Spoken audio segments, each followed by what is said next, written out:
এই দেখো দেখো, এরকম একটা নিরীহ মনের মানুষ আমি, তাকে নিয়ে কি করছে না, কতটা অত্যাচার করছে। আমি বছরের পর বছর প্রতি বছর এই অত্যাচারটা সহ্য করি। না, আমার এই বোনটা কিন্তু খুবই ভালো, মানে একে আমি খুব আদর করে যত্ন করে মেকআপটা করাই। আর এই যে ইনি হচ্ছে সব থেকে বেশি বদমাইশ আর সব থেকে বেশি আমাকে জ্বালাতন করে, তাই একে মেকআপ করানোর সময় আমার মনটা খুব চায় একে ভূতনি করে দিই, কিন্তু তবুও অন ক্যামেরা তো করা যায় না সব সময়। সেদিন যেন কোন কাকিমা বলছিল, রিয়া তোমাকে দেখতে অনেক সুন্দর হয়ে গেছে আগে থেকে। বলি এত অত্যাচার সহ্য করতে করতে সুন্দর হবো না তো কি করছি থাকো? এই যে দেখছো এই মুখটা, এটা পুরোটাই অন ক্যামেরা বলে, অফ ক্যামেরা এরকম কিছু থাকেই না মুখের অবস্থা। কিছু বলুন।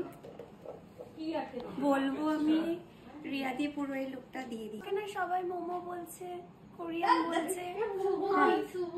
শুভ কি আমার কোন নামটা দেবো? তোমাদের যেটা ইচ্ছা। এমন লোকের নাম যদি মোমো হয়, সারা জীবনের জন্য আমার মোমো খাওয়া বন্ধ হয়ে যাবে। এই যে স্পাইডারম্যান 3 হচ্ছে না 4 হচ্ছে ভাই। আর ইনি হচ্ছেন দি মাল্টি ট্যালেন্টেড হোস্ট। আসছে না তো গায়ে, আসছে না তো, মোটা হয়ে গেছে না। না 2 মিনিট সময় আছে, 2 মিনিট। এই মহিলাকে চিনে রাখুন ভালো করে।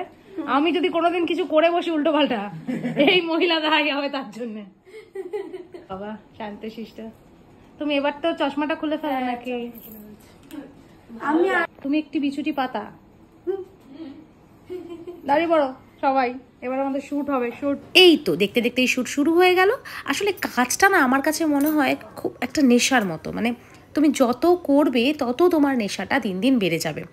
আর তার সাথে তোমার সাথে যারা কাজ করছে তারা যদি এই রকম হয়, তাহলে কাজ যে কখন শেষ হয়ে যাবে সেটা নিজেরাই বুঝতে পারবে না, কিন্তু শেষ হয়ে গেলেও আবার মনটা খারাপ লাগবে, যেমন আমার হয়। যাই হোক, কাজ তো চলছিল এই কাজের মতো, হঠাৎ করেই মহারানী ঘুম থেকে উঠে গেছেন, তিনি আর থাকবেন না।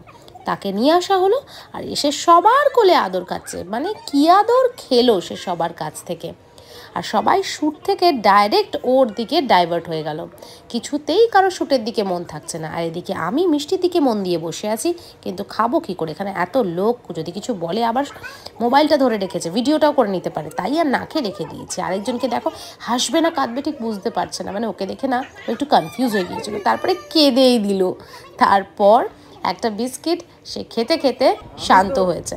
আর আমাদের সাথে এই যে সেও কিন্তু কাজ করছে, আর ভাবছে যে এরা কারা, এত সেজে গুজে এত লাইট, এটা আমায় কোথায় নিয়ে এসছে। সে হাঁ করে সবার দিকে তাকিয়ে আছে।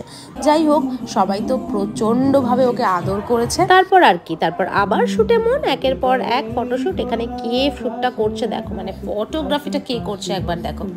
দেখেছো? আমি গো আমি। সারাটা দিন এদের কত কাজ আমি করে দিলাম, তবু আমার সাথে এরা এরকম করতে পারলো বলো?